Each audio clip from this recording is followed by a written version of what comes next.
Hello everyone and welcome to a very nice Blitz game that just finished from Title Tuesday. It's a game from round 9 and yes, as usual, we do have the clocks, so let me just get them back here. And it's one of the most awaited matchups, well, that can possibly be. Hans Niemann faces Magnus Carlsen, and ever since the great incident, you know, the one I'm talking about, two of them are always the game everyone watches. Like, it doesn't matter what's happening, doesn't matter what tournament. If Hans is playing Magnus, obviously everyone is very interested. They're like the Khabib and McGregor of the chess world, or you could draw a parallel to any other sport. But yeah, this is a game from round 9, and going into this round, both Hans and Magnus are on 8 out of 8. Hans just defeated Jeffrey Chong, and Magnus just defeated Denis Lazovic. And now they face each other. It's a pretty cool game. It involves sort of an involuntary queen sacrifice that doesn't turn out to be that bad. But yeah, let's check it out. So Hans with white opens with pawn to e4. Pawn to e5 by Magnus. We have knight f3, knight to c6, and bishop to c4. The Italian game is on the board, and now knight to f6, where of course everyone wants to see knight to g5. I know what you guys like, but pawn to d3, the modern bishop's opening. This is what everyone plays at this level. Bishop to e7 and knight to c3. We have castles kingside by Magnus, and now again anything can be played here. Castles, bishop to e3. Those are the most played moves here. Hans plays pawn to a3, which is third most popular, but still played by very, very strong players. For example, Alireza played this once against Magnus, so I don't know, maybe Hans knows this game, or maybe he just likes a3. Could be anything. We have pawn to d6 and bishop to e3. And here, pawn to a5. Again, bishop to e6 most played here, but a5 the most precise sort of move recommended by the engine, and that is what Magnus plays. And here, okay, h3, castles, kings, there are known moves. Here we have queen to e2 by Hans, and it is now as of move 8 that we have a completely new game, which is interesting if you like, you know, number stuff. Both of them are on 8 out of 8, completely new game on move 8. Not terrible. We have bishop to e6 and castles queenside. We have queen to d7. Magnus develops the queen, connects the rooks, and rook h to g1. Hans announces that he's ready to go g4, g5, and go after Magnus's king. Magnus goes knight to g4, stops g4, and puts pressure on the bishop on e3.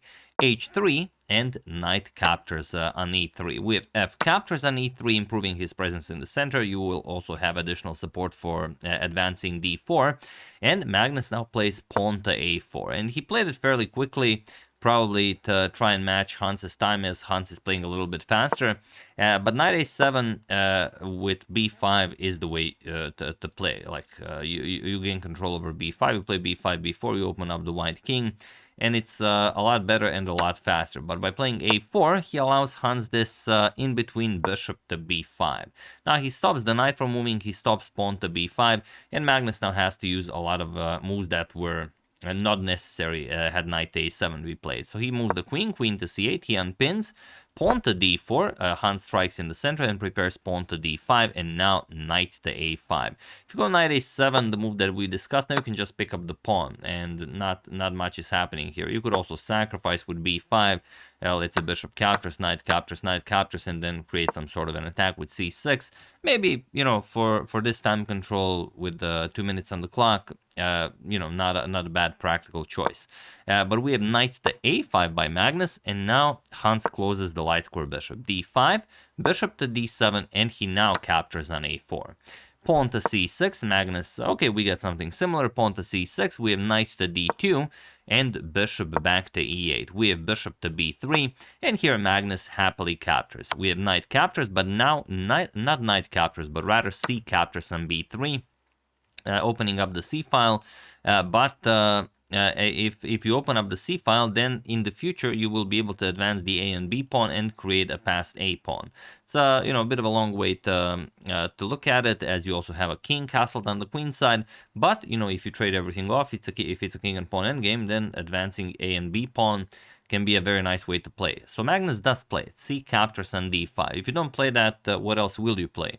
C captures, and now e captures on d5. And Hans overplayed his hand a little bit here, but you have to be extremely precise to punish what Hans just did. Magnus played pawn to f5, which is not the cleanest way to play. Do you see a very cool move that Magnus could have played here? Of course you do, as you guys are amazing players and your spidey sense is working, unlike Magnus's, and of course the move is rook captures on a3.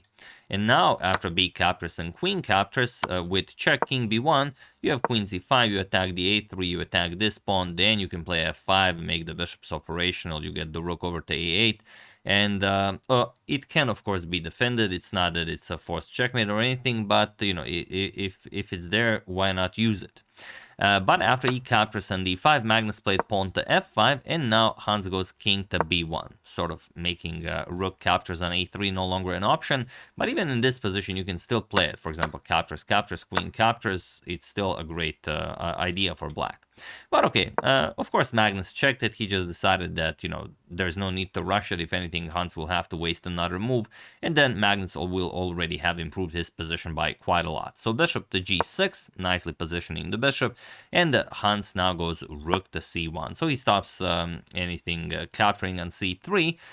Queen to c5. Now again Magnus may be preparing to sacrifice on a3, but now king to a2 by Hans, stopping the capture and also unpinning from the bishop on g6. We have bishop to g5, putting pressure on that e3 pawn, and rook g to e1 defending. We have bishop to h4.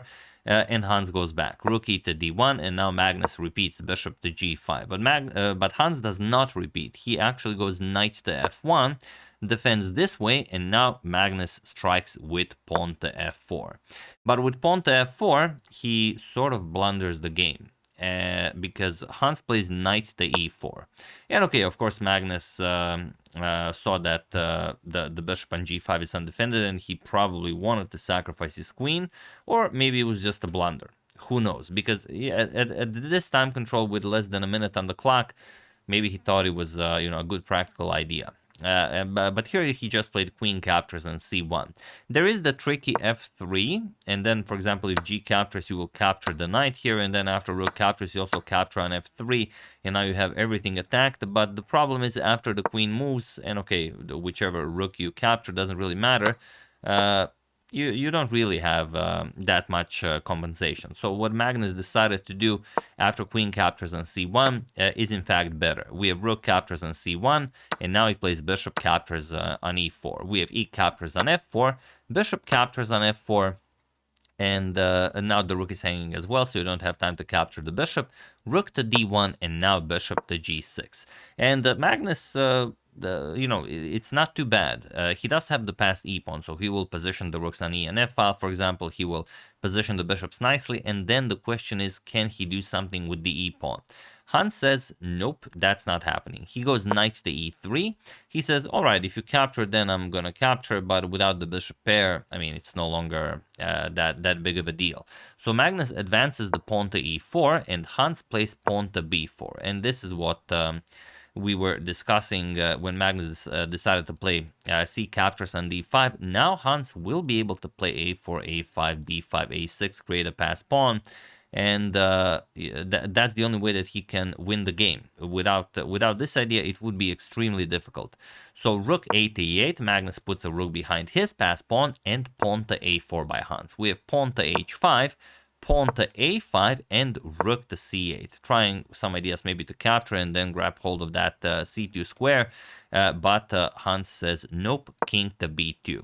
Okay, we have king h7 by Magnus, rook to f1, and rook c back to e8. And here Hans could play, you know, some moves like maybe pawn to b5 or prepare it a little bit, but he goes for rook captures on f4. He says, all right, you don't want to capture on e3. I'm going to give up my rook because the bishop pair is the bishop pair, and, you know, the less material on the board, the easier it will be for me to advance that passed pawn up the board. So rook captures on f4 by Magnus, and queen to d2. Okay, what can you do now? Rook e back to f8, doubling up on the f file, preparing rook to f2. but just pawn to b5. And the problem is Hans has a knight on e3. It's a dark square, so Magnus's light square bishop cannot really contest it, and the two rooks are, although extremely powerful on open files, are very clunky to use here in this particular situation. So rook to f2, as the knight cannot be challenged, f3 is guarded, and the knight also guards the g2 pawn. We have queen to d4 and rook to e2 by Magnus. So you can get the other rook, maybe you can get it all the way, you can't even get it to f1 to maybe put it on e1. So maybe via the c8 square, so something like this. And Hans should probably prepare it with pawn to b6, and then that pawn is already on b6. Maybe then you play a6, so you already have b7, but he rushed it a little bit. He played pawn to a6, which is not a terrible move.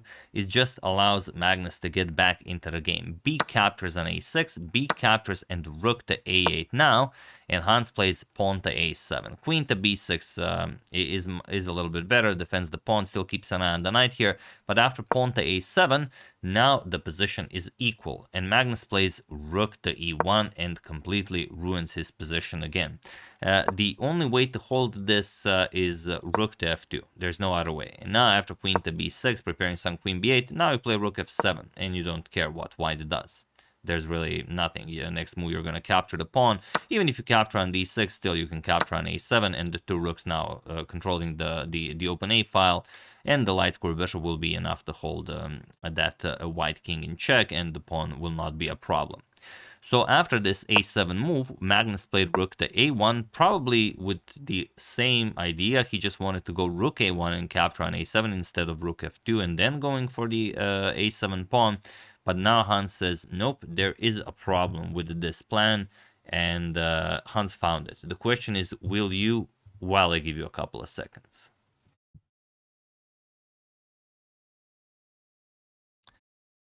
Yes, the move is king back to a2. So it's really awesome how Hans uses his king. First playing king b3 to stop rook coming from c2. Now just bringing the king back to a2 to stop rook to a1. But now Magnus is he just lost the tempo for nothing. There's no way for that rook to reach that a7 pawn.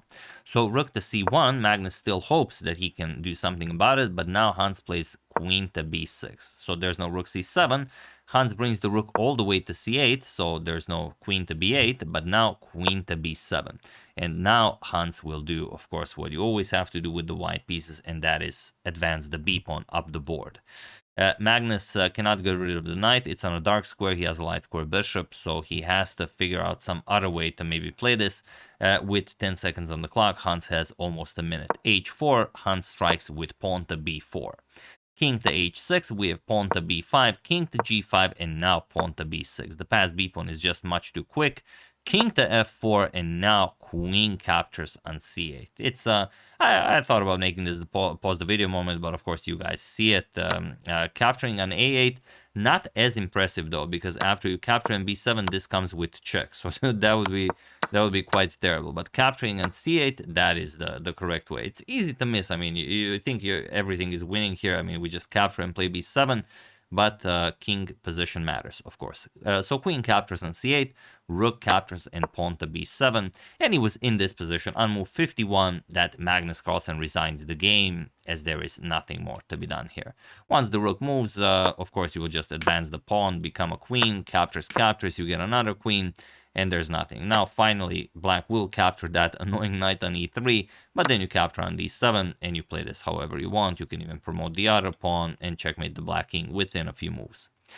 So yeah, brilliant stuff by Hans. It was a decent position, very interesting one. Of course, objectively, Hans was better the entire time after Magnus gave up his queen. But with this little time on the clock, and Magnus having the passed pawn, the bishop pair, the rook pair, I mean, it's a crazy position. Definitely enjoyed it very much. So Hans and Magnus both went into round 9 with 8 out of 8. Now Magnus lost one, so Hans is on 9 out of 9, and Hans faced Hikaru Nakamura in the next round with the black pieces, and he beat Hikaru. Not in a similar fashion. Hikaru sort of either blundered a piece or Hans ingeniously, and deceivingly managed to capture it. It was also a very nice game. We could also show that one if you want. Use that hashtag suggestion. But yeah, these are all of, sorry about that. These are the standings. Hans won very nicely. He has all victories. He only has one draw in the final round, so he overtakes the tournament. He wins with 10.5 points, half a point ahead of Magnus Carlsen, who only lost to Hans. Then Sichev, Nakamura, Sidipov, Arjun Erigaisi, Marco Materia, Farham Maksudlu, Andrew Tang, Pranesh, Denis Lazovic, Jeffrey Xiong, Daniel Naroditsky, Matvey Galchenko, Alexander Hyman, and young Faustino Oro in 16th place. So very nice tournament, but Hans showing a very, very impressive form. And after that that match against Daniil Dubov, he shows that he is, definitely a force to be reckoned with in any time format. So yeah, that's the game. Hope you guys enjoyed it. Very nicely played by Hans. I would like to thank Ricardo Paulin, Richard Schwartz, Brian Willits, Obaken Grafella, and Norman Duda for a contribution to my channel. Thank you a lot. I really appreciate it. As usual, you can check 2 of my previous videos here. Thank you all for watching, and I will see you soon, continuing to check up on your wonderful suggestions and whatever else happens in the chess world. Thank you all. I will see you soon, and have an excellent rest of your day.